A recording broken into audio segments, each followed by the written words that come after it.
చాలదా? ఇప్పుడు బైబిల్లో మాట ఉంది, 10 మంది మార్పు లేని కుమారుల కంటే నిన్ను గౌరవించే, నిన్ను పోషించే నీ భర్త నీకు శ్రేష్టమైన వాడు. అవునా? ఈ లోకంలో అక్కడికి రాని ఈ లోకం మనకెందుకు? అక్కడికి రాని జన సమూహం మనకెందుకు? అన్నిత్యం మనం నడిపించే దేవుడు మనకు కావాలి. అన్నిత్యం మనం ప్రేమించే దేవుడు మనకు కావాలి. రోగం వచ్చినా, బాధ వచ్చినా, సమస్య వచ్చినా, ఏమొచ్చినా జనులను దే అని అడగకుండా ప్రభువా అని దేవుడి దగ్గర మనం మోకరించినప్పుడు ఆయన మనం మేలు చేసే దేవుడు.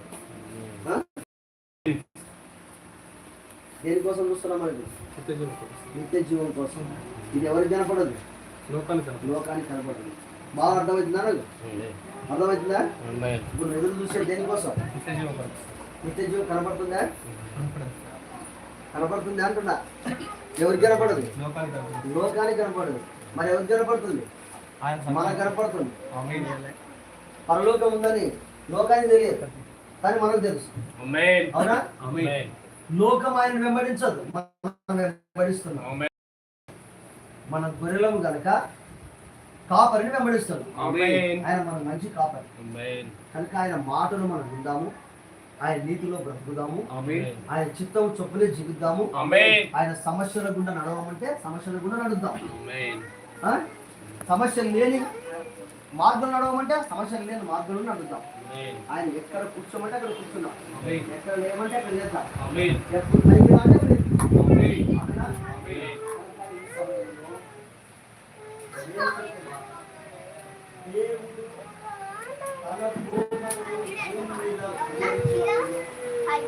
లోకంలోని చట్టంతో ఎలా కాలిపోతుందో దేవుడు తన పిల్లలను పైకి రమ్మని పిలిచిన తర్వాత ఈ భూమి మీద అలాగే ఈ యొక్క ఏది హైడ్రోజన్ చేత, అణు బాంబుల చేత, అనేకమైన మిస్సైల చేత, క్షిపణుల చేత ఈ భూమి దద్దరిల్లిపోతుంది.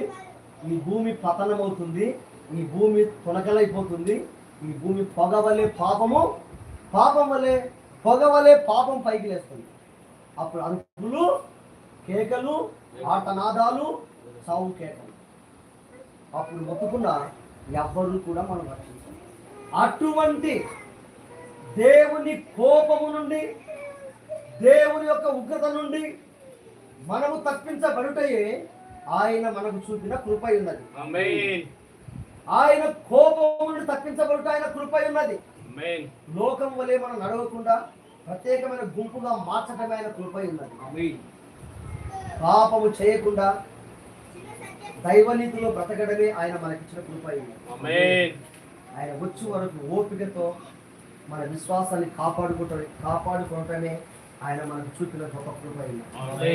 కనుక మనం ఏం పొందాలి? కృప వెంబడి కృపను పొందాలి. ఆయన ప్రేమించు, ఆయన కృప పొందు. ఆయన లోబడు, ఆయన కృప పొందు. ప్రార్థించు, ఆయన కృప పొందు. నడిచే ప్రతి మార్గంలో ఆయన తోడై ఉంది. నిత్య జీవం వరకు ఆయన మనకు తోడైనందుకు నడిపించును గాక. ఆయన విశ్వాసం ఉంచినట్టు మన పిల్లలను సమాధానము చేకూర్చును గాక. మనకు దాచించిన మేలును ఆయన మనకు అనుగ్రహించును గాక. ముఖ్యంగా ఈ రాత్రి కాలంలో ఇంతవరకు ఇక్కడ కూర్చున్నటువంటి ఈ చిన్న కుటుంబం పైన ఆయన కృపా సమాధానము ఉంచును గాక. దేవుడు తన కృపా సమాధానాన్ని ఈ కుటుంబానికి, ఇక్కడ కూర్చున్న ప్రతి బిడ్డకులు తోడై నిలిపి నడిపించును గాక. ఆమేన్. మనందరూ కూడా కళ్ళు మూసుకొని మనం చేతులెత్తి ప్రార్థిద్దాం. ప్రార్థన. అందరం కూడా నోరు తెరిచి ప్రార్థించాలి.